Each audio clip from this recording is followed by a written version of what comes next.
Hi, welcome to this Pywedge demo. Here, we are going to look into Pywedge HP, an interactive widget-based hyperparameter tuning module. Great, let's jump in. Here, I am working in a Google Colab. First, let's install Pywedge. I already installed it. Let's import it. Let's import the data. Let's explore the data. This is a credit risk dataset. I have taken a fairly small data for this video. The data is having a mix of numerical and categorical columns. The target column is class. It shows whether the particular instance is a good credit or a bad credit.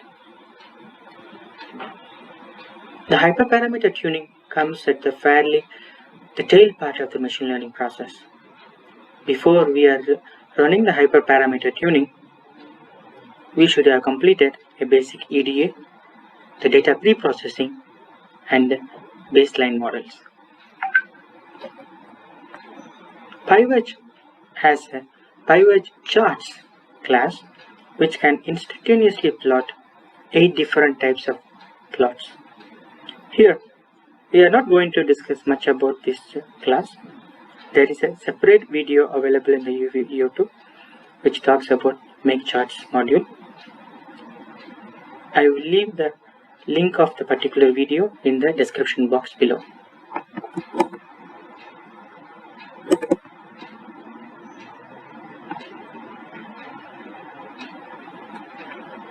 So now let's move on to the data pre-processing and the baseline models. Pywedge can build the baseline models along with data pre-processing from a single class, from a baseline model class. Here we are instantiating the baseline model class with the arguments like train data, test data, C is for any column to be removed, and Y is the target variable. You just need to give the name of the target variable. We are instantiating the baseline model class and we are calling classification summary method from the instantiated class, which produces a widget for the data pre-processing. It asks the user's preference of pre-processing techniques, whether we want to use cat codes for the categorical value conversion. Do we need to scale the data? Do we want to apply smooth to address the imbalanced data? Let's select standard scaling for the scaling the data, and let's have the smooth as is, and let's have 20% of our data as the test data in our train test plate. Let's run the baseline model.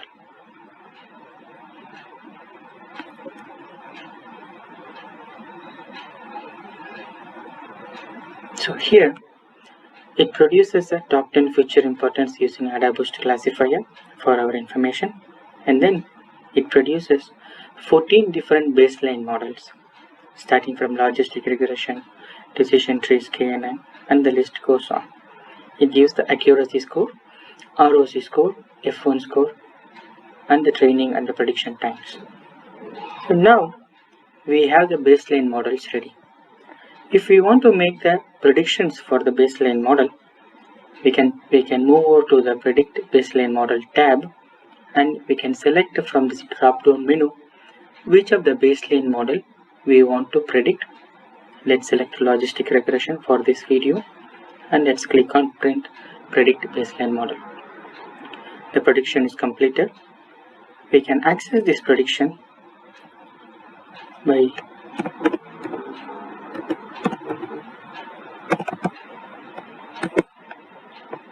predictions. This is the predictions coming from the model. Now,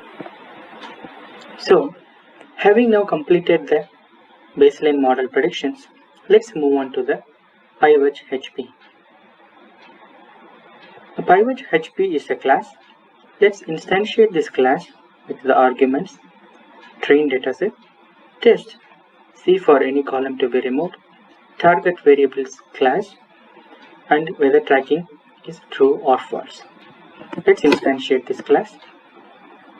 Now, the ML flow version number 1.12.1 needs to be installed separately. This ML flow is not a hard requirement as of now in Pywedge. Maybe down the line it will be made as a hard requirement. But as of now, please pip install ML flow version number 1.12.1. I have already installed. Now, having installed ML flow, let's call HPTune classification method from the Pywedge HP class. This returns a small widget which is asking us to select the base estimators. There are 6 available base estimators for hyperparameter tuning in Pywedge as of now. For this video purpose, let's select logistic regression for the hyperparameter tuning. Let's click on the select base estimator icon, which then populates the parameters of logistic regression.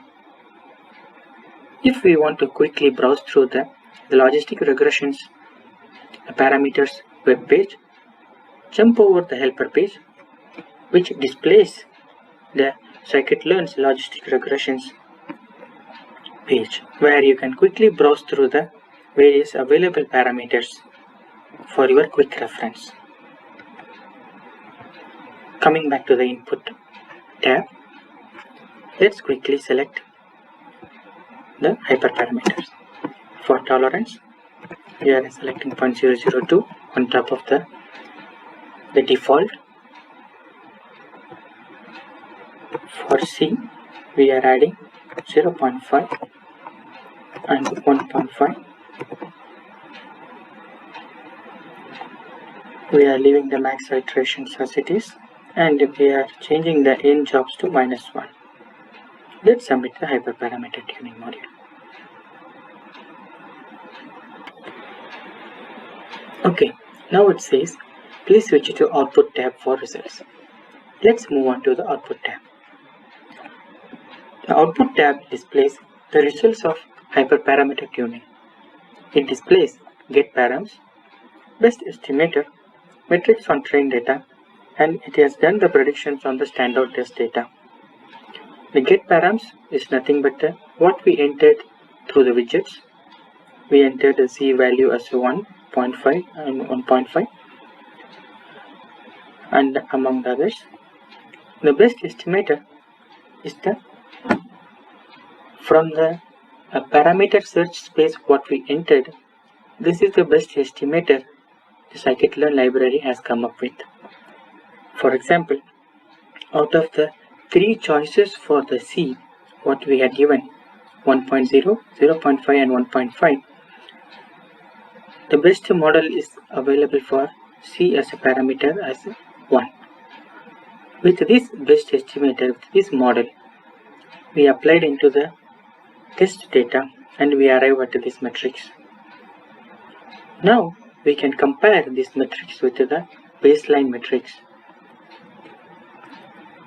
Let's see in our baseline matrix what was the logistic regression score. In the baseline, we achieved an accuracy score of 701 and ROC score of 701.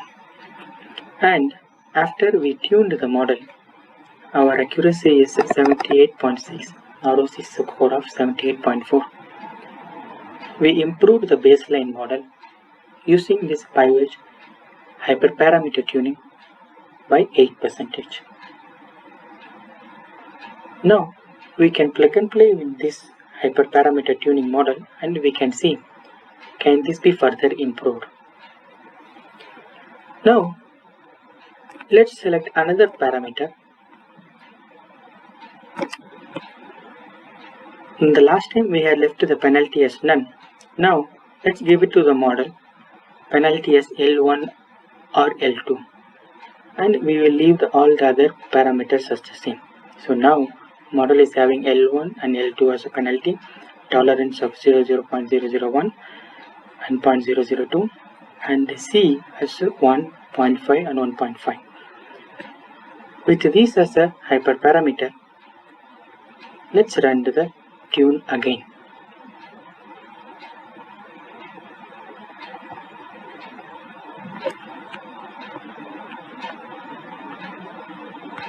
So it seems it has run. Yes, we could see the penalty what we entered as L1 and L2 in the getParam ID. Now we could see the model performance has decreased a bit from 78% we had seen last time. Now it's coming around 75%. Because last time we had selected none as a penalty. So now L1 or L2 penalty both are not performing better is what we could understand from this one. Now let's move on to another base estimator. Like let's move on to AdaBoost as a base estimator. We selected AdaBoost as a base estimator. Immediately we get the AdaBoost parameters widgets below, and quickly we can go through the AdaBoost web page for any reference in the helper page tab. Now coming back to the input, on the N estimators, apart from the default, we are adding another 100 as a N estimator, and let's leave others the same as a default as of now. And let's change the N jobs to -1 for quicker processing, and let's run the hyperparameter tuning. Now it says output is there. Now we are getting an accuracy score of 82%, 82.6%. Now let's go to the baseline model of AdaBoost. The baseline model of AdaBoost is also 82.6. So there is nothing has changed in our hyperparameter tuning exercise. Let's add some more, maybe another 150, and on the learning rate we put it to also. Let's see how the result is coming.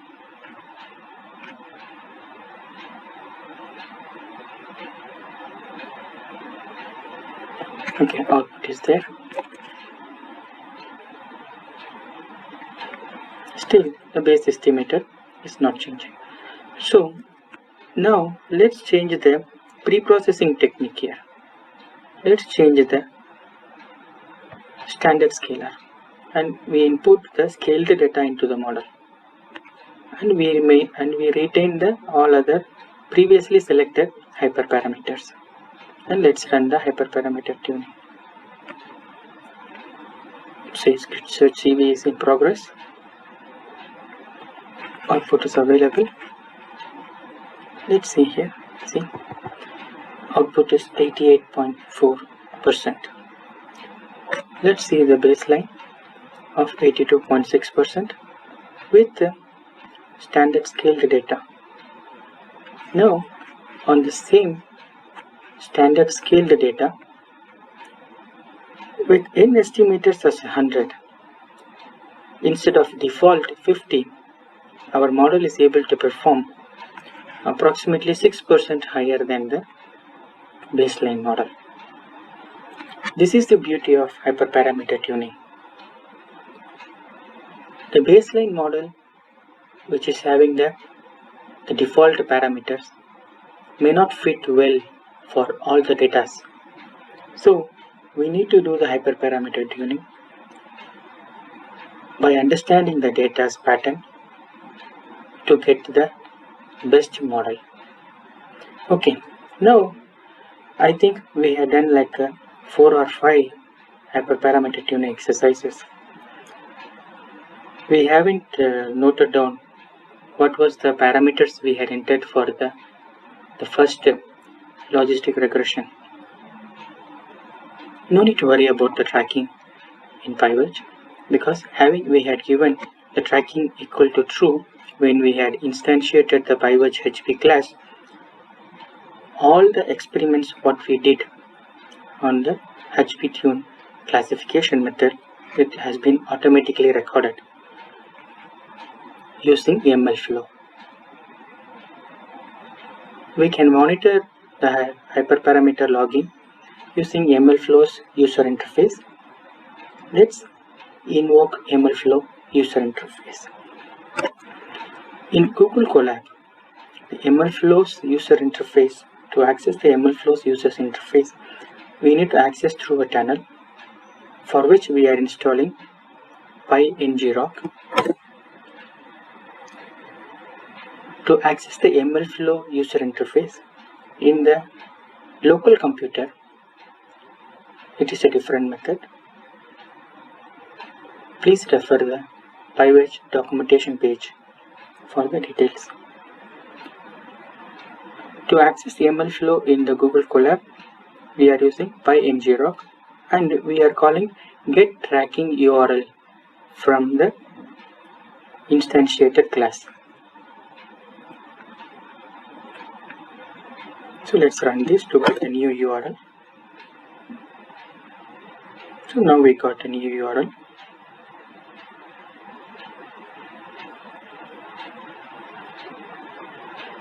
It takes a couple of minutes to load. So, okay, I think we are here. Now we could see, total 6 experiments we had done, 3 in the AdaBoost and 3 in the logistic regression.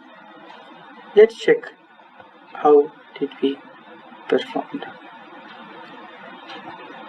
Let's compare the logistic regression together. 3 experiments we had done. All the experiments, 2 of the experiments is having accuracy score of 76%, and on the third one we are having 78%. This is the penalty, because the best penalty in the first one we are selected none, L2 for the rest of the 2. It tracks all the model parameters, best CV score, best accuracy score,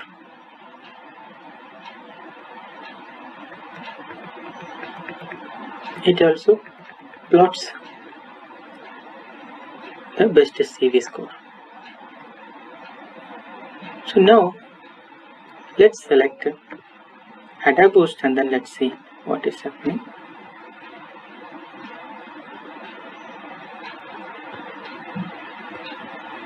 We are selecting the 3 experiments we had done under AdaBoost and we are comparing. The accuracy score here, it is 88%. The best estimator for this is 100.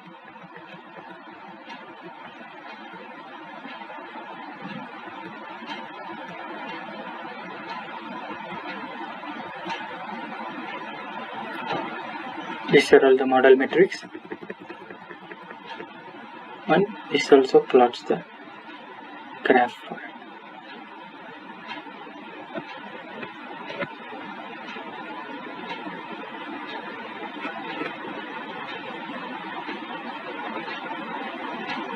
It is relatively easy to track the hyperparameters. Now it's our playground to select the best hyperparameter tuning. Please visit Pywedge GitHub page and documentation page, the links of which are provided in the description box below. Thank you for your time. Please share your feedback in the comments below. Thank you.